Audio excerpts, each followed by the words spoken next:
Hello everyone, this video I'm going to show you on how you can create a passkey on Pi. So the first thing is to make sure that you download Pi browser. You can see,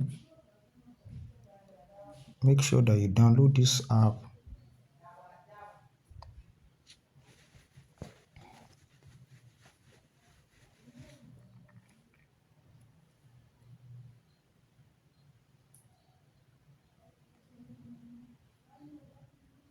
Then the next thing is to make sure that you can see this wallet.pi. You are going to click on that again, and by this can generate new wallets.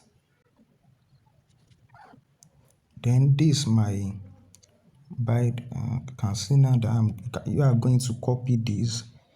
Can see, just read what is under this copy. This will be the last time we will show you your no one other than this.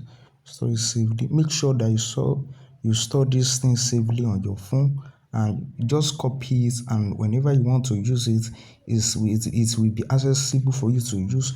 After copy it, come to your can see come